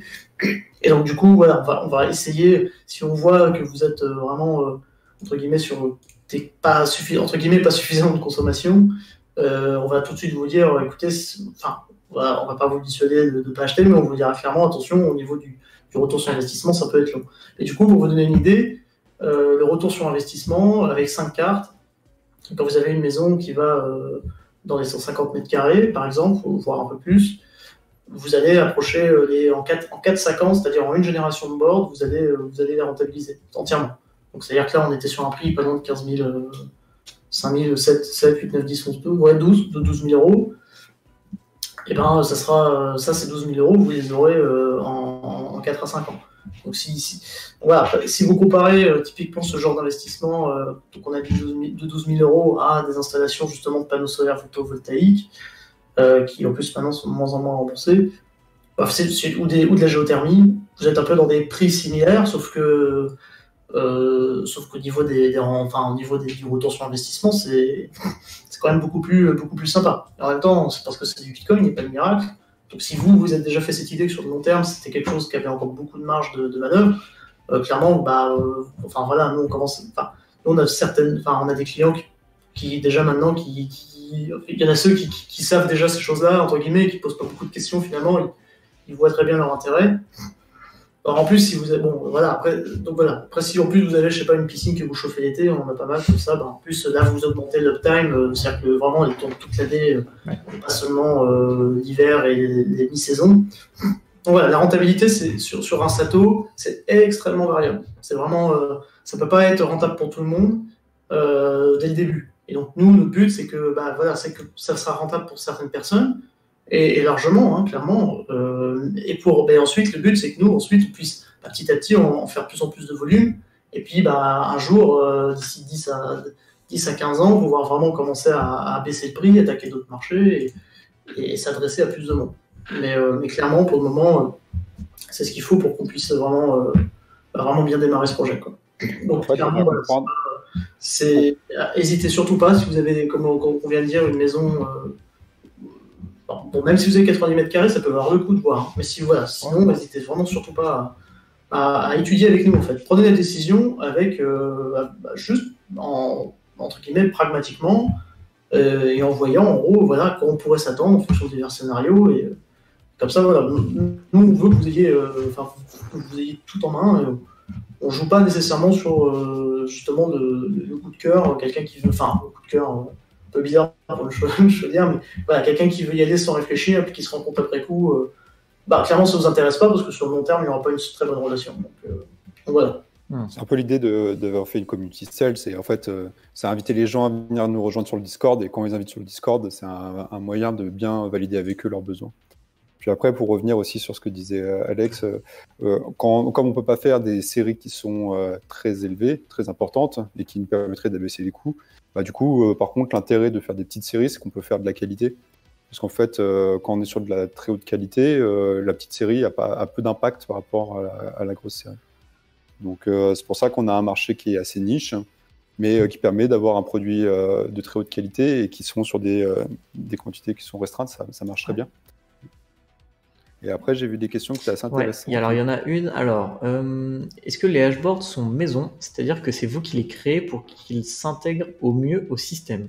Et si c'est pas vous qui faites les hashboards, que se passe-t-il si des hashboards plus performants mais de taille différente sortent? Alors, ça fait partie de la vision de faire les hashboards. C'est quelque chose qui nous intéresse énormément. Et c'est déjà un enjeu industriel assez important de développer Sato d'un point de vue purement hardware sans les hashboards. Donc pour l'instant, on utilise des hashboards qui sont du marché. Et c'est pour ça qu'on source, et c'est pour ça qu'on affiche un prix de hashboard indicatif et qu'on explique qu'on ne marche pas sur les hashboards. Mais on a déjà des contacts, on est déjà en train de réfléchir dessus. C'est juste que c'est un chantier qui demande encore beaucoup de R&D pour être lancé comme ça day one. à terme, c'est clairement quelque chose qu'on veut faire, c'est proposer nos propres dashboards et à des prix qui sont plus compétitifs que ce qui se fait actuellement sur le marché. Pour répondre à la deuxième question, qu'est-ce qui se passe si les dashboards plus performantes mais des tailles différentes sortent? Alors si ça intervient, malheureusement, on ne pourra pas faire grand-chose parce qu'on a un casing qui est physique, on ne va pas pouvoir le déformer à coup de burin.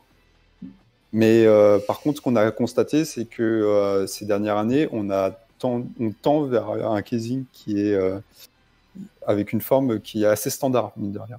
Donc on a prévu une marge pour pouvoir, si on a des évolutions de dimension, mais a priori pour des questions de densité énergétique, c'est-à-dire qu'en fait les boards sont de plus en plus denses d'un point de vue énergétique.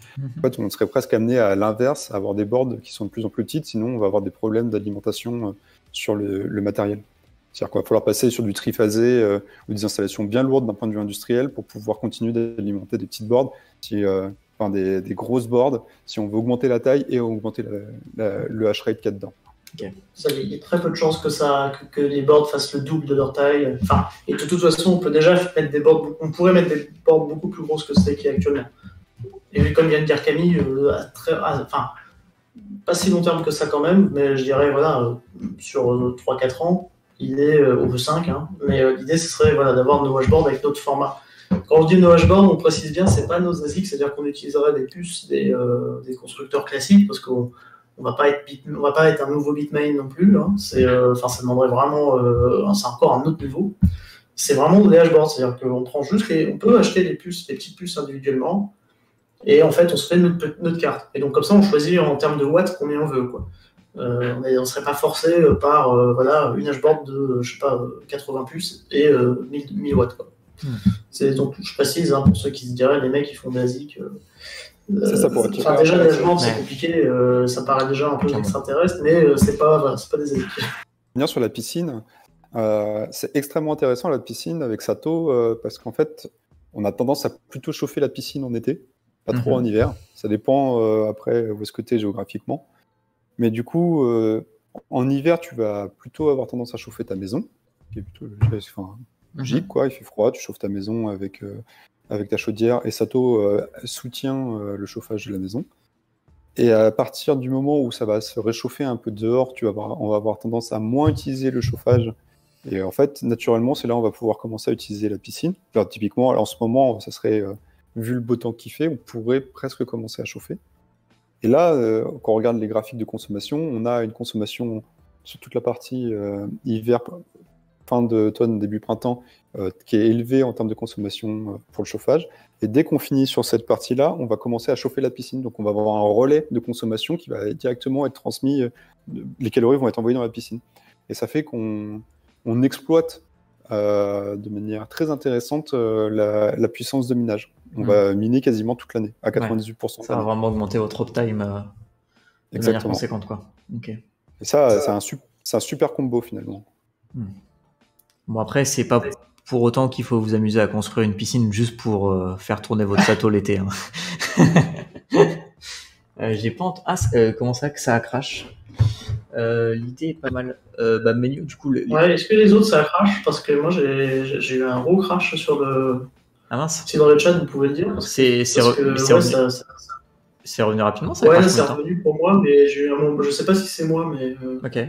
Non, mais juste. Mais ça a clignoté, quoi. Ah, 30 secondes, ah oui, quand même. Juste pour faire simple, Menu, du coup, ce qu'on disait là, si on parlait de la piscine. Ah ouais, alors, c'est con, parce que t'as tout qu'à faudrait. Ah, mais c'est vrai que. C'est vrai que moi aussi, j'ai craché sur. Je l'ai entendu parce que j'avais le Discord, mais j'ai coupé le son sur le Twitch. Du coup, je le refais. Ouais, vas-y, refais-le, ce sera carrément mieux. Donc, donc le gros intérêt d'avoir une piscine, c'est que on va pouvoir chauffer en été. On va chauffer la piscine en été et on va avoir un relais parce qu'en fait, Sato fonctionne de manière très intensive en hiver. Et en plein cœur de l'été, on n'a pas de chauffage, donc il va avoir un temps d'utilisation qui va être moins important. Par contre, si on utilise Sato pour chauffer sa piscine en été, ça fait qu'on va avoir une consommation qui est bien répartie sur toute l'année. Sur l'hiver, on va chauffer la maison, sur l'été, on va chauffer la piscine. Et ça fait qu'on a un uptime de consommation qui est vraiment top. Hein. Clairement. Enfin, ça dépend comment elle est faite, votre piscine, exactement pareil, on regarde tout ça, mais voilà, si c'est une piscine qui est non couverte, en pareil, moitié nord de la France, je dirais, en étant gentil, hein, parce que moi, j'ai des grands-parents dans le sud-ouest, elle est tout le temps froide de l'été. mais voilà, quoi. Tac. Et juste, ça correspond, ça c'est pas directement sur le projet, mais ça m'a fait sourire. Martoui. Je pourrais payer en Bitcoin, mais j'ose pas lâcher en plein bull run.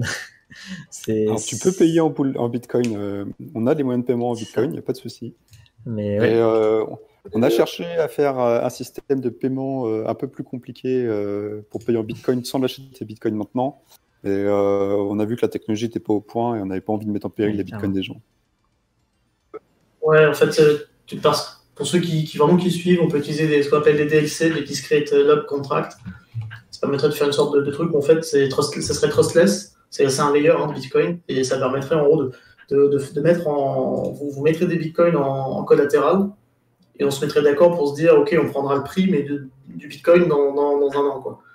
Et donc comme ça, si vous pensez que ça va être boule encore un an, ou 6 mois, hein, enfin, vous choisissez la date, en fait, vous paierez vraiment mais au prix à cette époque-là, et après chacun retrouve c'est comme une sorte comme un Chanel un peu, mais un peu spécial.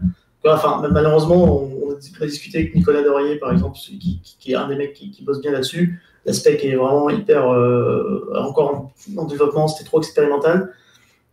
Sinon, vraiment, pour ceux qui sont familiers, après, je vais pas vous conseiller ça. Enfin, c'est pas un conseil d'investissement, comme on dit, mais ça dépend de vraiment si vous n'êtes pas à l'aise avec ça, ne le faites pas. Hein, mais pour certains bitcoiners, c'est courant, j'en connais plein. C'est quand on est en bull market, en fait, et qu'on veut profiter de quelque chose, d'opportunité, des fois d'investissement dans une société, ou typiquement dans Sainto, ou des choses comme ça, ou juste vous voulez vous faire plaisir. Vous pouvez utiliser des trucs qui prêtent des euros contre des bitcoins. Donc ça va être à 6% l'année ou 7%. Et dans ce cas, avec ça, vous mettez en collatéral des bitcoins, on vous prête des USD. Bon, il y a toujours après voilà, il faut prendre des gens de confiance, il y a toujours après ça dépend. Vous pouvez vous dire que vous avez peur qu'ils vous les gardent. Bon, en attendant, ils vont quand même donner par contre des euros, des vrais. Et là, vous pourrez acheter un Sato avec ça. Et puis, du coup, vous avez un an pour rembourser. Et donc, en gros, sur ce collatéral, si ça se trouve, à la fin, vous aurez besoin de prendre qu'un tout petit bout pour revendre. Et voilà, c'est un prêt contre collatéral, donc il n'y a pas de risque que ça dépasse. Mais voilà, pour ceux qui connaissent, c'est vraiment pour que vous sachiez que ça existe. Mais après, voilà, ça reste un prêt. Donc en gros, si les bitcoins descendent, si la valeur de bitcoin commence à cracher sévère, le risque c'est qu'on liquide en gros le collatéral.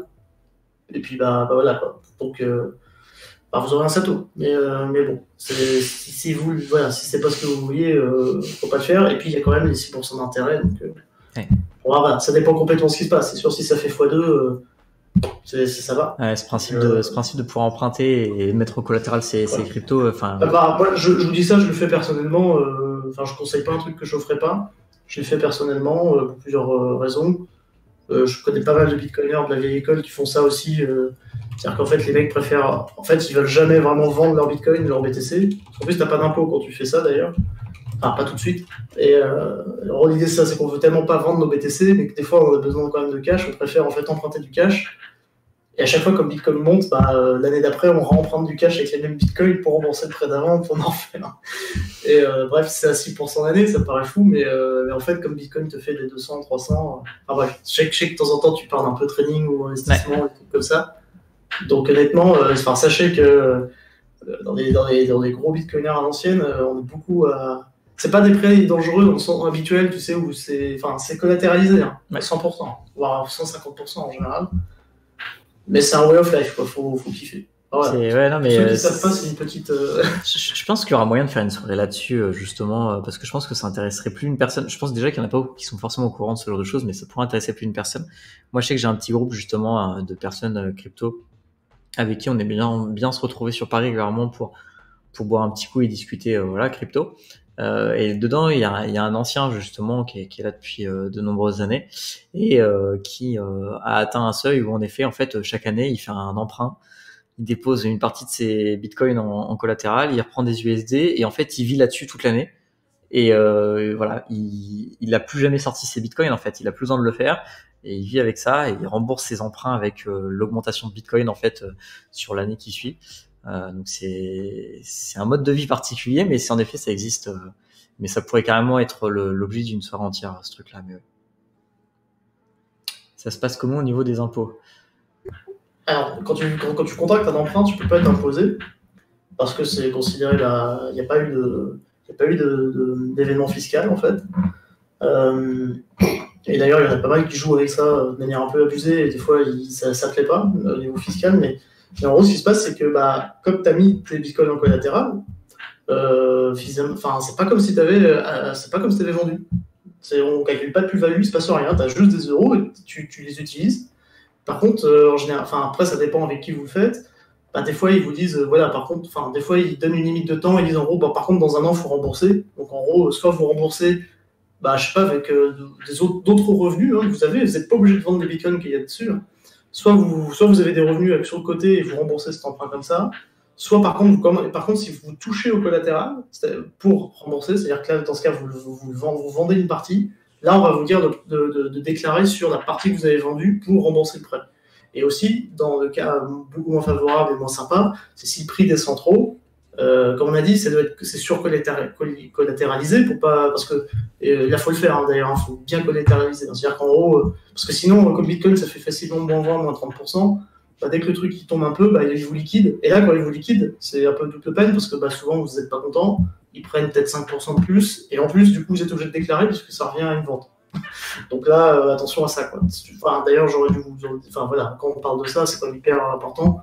Mais voilà, grosso modo, pour donner un ordre d'idée, les gens que je connais qui font ça, en gros, ils prévoient hyper large. Hein. C'est genre, quand ils vont vouloir prendre 1000 euros, ils vont mettre 2 bitcoins au prix d'aujourd'hui, même au prix d'avant, tu vois. Ils vont mettre 20 000, l'équivalent de 20 000 pour emprunter 1000, tu vois.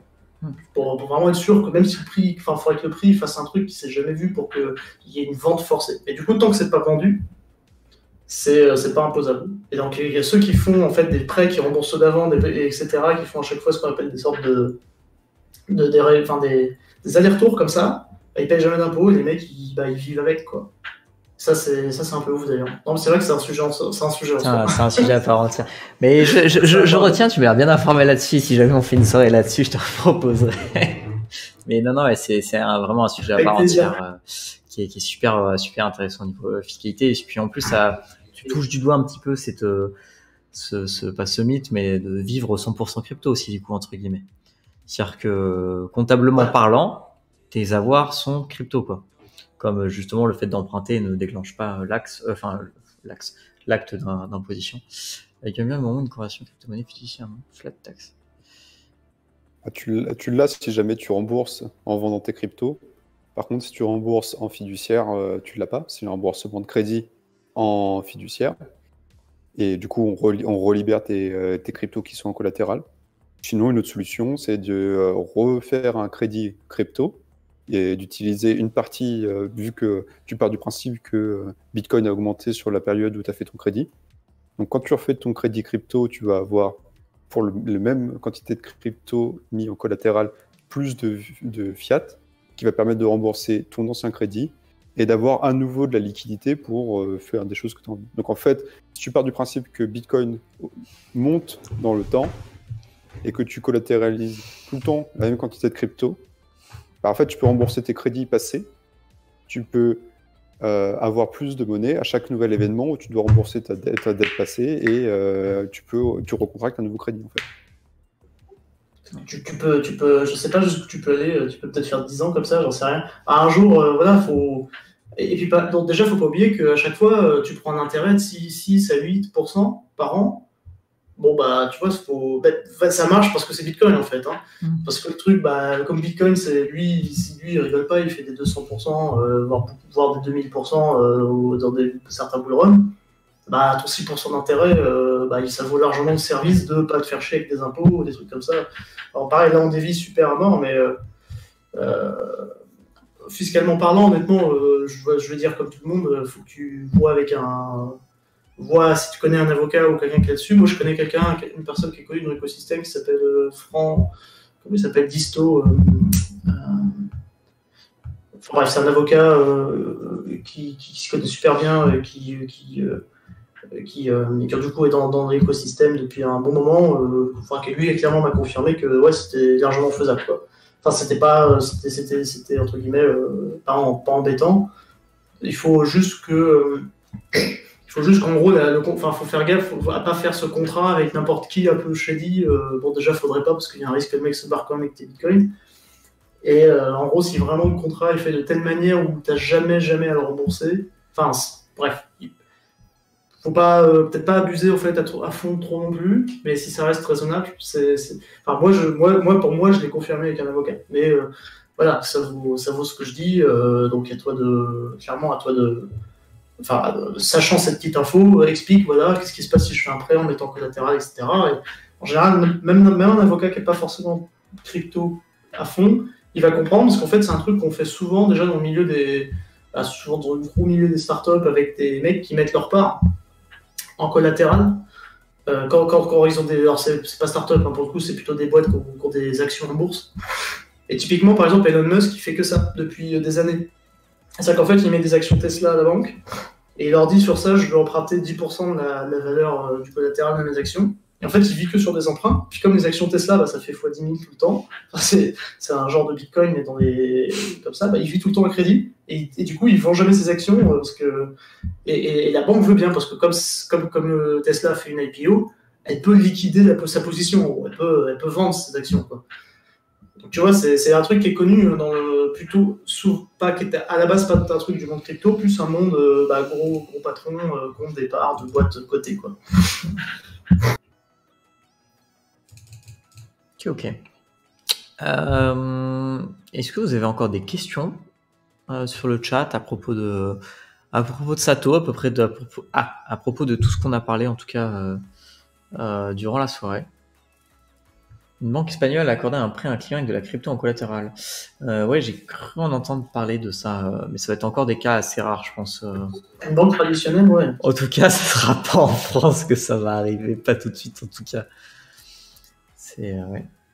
Aujourd'hui, on est encore en train de se battre. Je sais pas si vous avez suivi les news là, mais avec c'est Bitcoin Avenue là qui est un peu tombé de haut parce que. Ah ouais, oh là là, ils arrivent à passer leur agrément PSAN, ils se mettent réglo par rapport à l'AMF et à ce moment-là, il y a le CIC qui leur dit maintenant que vous avez ça, on vous ferme vos comptes.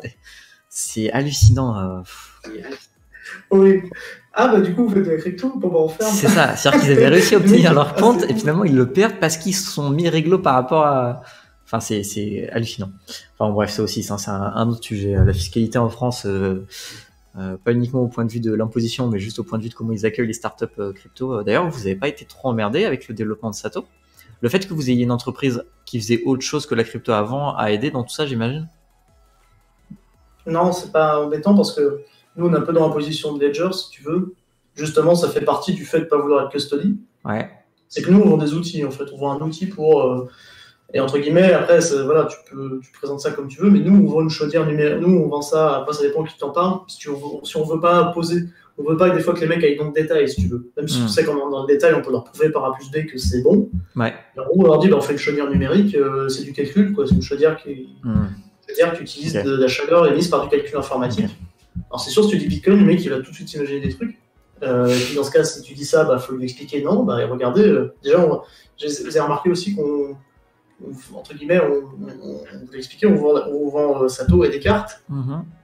C'est pas la même facture, c'est pas exactement le même élément. Donc nous, clairement, alors voilà, on pourra dire que c'est de la mauvaise foi, mais on dira non, mais j'ai ni vendu de carte de manie, j'ai pas vendu de matériel de minage, j'ai pas vendu de Bitcoin, j'ai vendu une chaudière. Donc nous, c'est une manière aussi de un peu plus tranquille. C'est une chaudière qui est faite pour recevoir des cartes informatiques, mais on ne vend pas ces cartes. Comme ça, on fait nous, ce qu'on fait, c'est qu'on fait enfin, si, après, quand on vend des cartes, on vend des cartes. Ça, pour le coup, on fait un passage, en fait, d'un fournisseur à un client. Mais on fait qu'entremetteur, en gros, et où, en fait, entre guillemets, on ne fait que refacturer sans prendre de marge ce que font les autres. Mais donc, du coup, ouais, c'est comme les cartes graphiques, exactement. En gros, on pourrait même aller plus loin, non, parce que ça irait pas avec notre communication, mais ouais, en gros, imagine-toi, on met des cartes graphiques dedans, ça pourrait être du calcul pour faire pour des boîtes qui font du jeu vidéo, qui ont besoin de la 3D rendering. Ouais.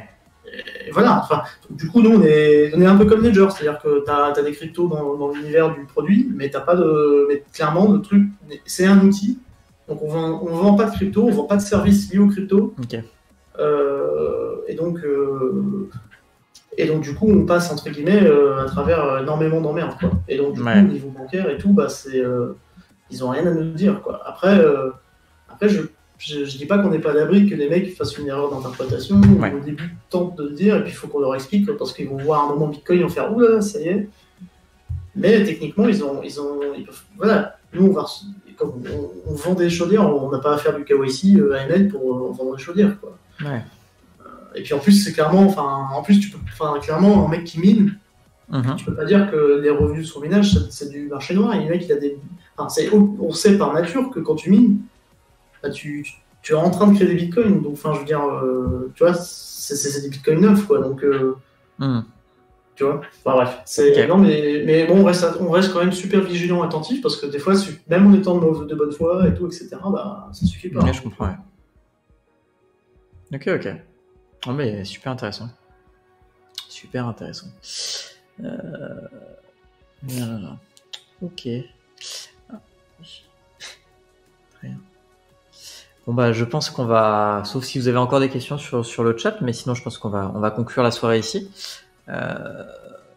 Merci à vous deux de vous être libérés ce soir, et puis d'être restés aussi longtemps, parce que là, ça fait quand même 2h30 qu'on est en live, donc ça fait quand même un sacré paquet de temps. Merci à toi pour David, aussi pour déjà tout ce que tu as fait, d'être le premier venu nous voir de la fin extérieure. Et ça, c'était déjà, on a passé un super moment. C'était vraiment super chouette. Et puis, c'était super cool. Et puis, bah ouais, parce que c'est quand même important que quelqu'un dise bon, le truc existe, quoi. Et puis après, voilà, la communication que tu as fait autour, clairement super. Et puis, n'hésite pas sur d'autres sujets. De minage à nous appeler. Avec grand plaisir. J'ai vu avant que tu voulais parler d'RGB aussi, moi, plutôt personnellement, si c'était chaud. Ouais, j'ai vu ça, ouais, tu avais mis un petit commentaire pour dire que t'étais chaud pour parler de RGB. Ouais, j'ai commencé à en parler pas mal à un moment. Moi, faut que je plonge dedans dans RGB. Hein. J'ai trempé le bout du pied, ça me hype, mais je suis pas encore dedans. Mais ouais. Ah bah tiens, en tant que tu dis ça, Yax, bonne idée. Hop, je vous l'ai mis pendant le live, mais je vais vous le remettre tout de suite. Alors, nous avons le site. Merci pour vos soutiens là, sur le chat. Ça fait plaisir. En tout cas, on a vraiment c'est très positif en général ce qu'on reçoit des gens, donc en plus, ça nous motive clairement. Et le Discord, qui est tout aussi important, enfin, vous m'arrêtez si je me trompe, mais le Discord qui est tout aussi important, parce que justement, comme on vous l'a dit ce soir, c'est quelque chose qui est fait encore en petite série, c'est-à-dire qu'ils peuvent encore s'adapter à vos besoins, vraiment vous conseiller, aller loin dans tout ça. Donc, n'hésitez pas à rejoindre le Discord pour pouvoir échanger avec l'équipe et vraiment avoir tous les conseils comme vous avez pu avoir ce soir. Voilà, ils sont super accessibles. Je suis sur le Discord, donc je vois régulièrement les questions qui passent à droite et à gauche. Donc voilà. Ouais, on essaie de répondre vraiment à toutes les questions. Donc, n'hésitez pas. Ça nous permet aussi de vraiment améliorer notre communication. Parce que des fois, on est tellement à tête dans le guidon qu'on ne se rend pas compte que ce qu'on dit, c'est pas forcément clair. C'est pour ça que tous vos retours, on les accueille à bras ouverts. Et on n'hésite pas du tout à répondre à vos questions. Donc voilà. Et ben voilà, on va s'arrêter là. Moi, je vous remercie à tous aussi qu'on suit. C'était vachement chouette. Et puis bah c'était cool de faire ce premier live avec vous tous, de faire ce première édition aussi de Hélène Quiz. Donc, et puis content d'avoir fait avec vous, avec Sato. Mais ouais, vous avez été nombreux, enfin vous avez été tous à jouer le jeu, à jouer tout ça, donc c'était vachement cool. Puis après oui, vous avez plutôt bien aimé le concept, donc on va continuer à faire ça semaine après semaine. Et puis je pense qu'on va continuer ce format-là. Un petit Hélène Quiz, comme ça on apprend des petits trucs, et derrière une petite partie de soirée où on découvre quelque chose dans l'écosystème. Je vous prépare de belles petites choses. Il y a quelqu'un qui doit intervenir dans 1 ou 2 semaines, ça dépendra quand est-ce qu'on veut le fixer, pour parler de son expérience. C'est quelqu'un qui est dans l'écosystème depuis 2011, donc ça commence à faire 2011, et voilà, qui a son expérience à raconter avec tous les bull markets qu'il a vus, les changements de mentalité dans l'écosystème et ainsi de suite. Donc ça peut être plus que passionnant. Donc voilà, en espérant qu'il y en aura d'autres prochainement. Et ben Yax note la date, mais semaine prochaine, 20h, je relance le live, et en 720p. Voilà, j'ai retenu. En 720p, il sera lancé. Oui, hello quiz. Bah, Wister, t'es arrivé un poil trop tard, malheureusement. En fait, il a été lancé à 20h. On a dû finir vers 21h. Donc, voilà. Donc, en fait, une fois, enfin, ça va être lancé toutes les semaines. Pendant la première heure, à peu près, on va être en mode quiz pour apprendre des choses sur Bitcoin, sur l'écosystème et avec des petits satoshi à gagner pour les plus rapides de ceux, enfin, d'entre ceux qui répondent, quoi. Voilà, voilà. Bon, bah, je vais souhaiter à tous une bonne soirée. Je pense que je vais couper ici. Merci encore à vous deux. C'était vraiment chouette. Merci beaucoup en tout cas. Merci, à plus. À plus. Bonne soirée. Ciao.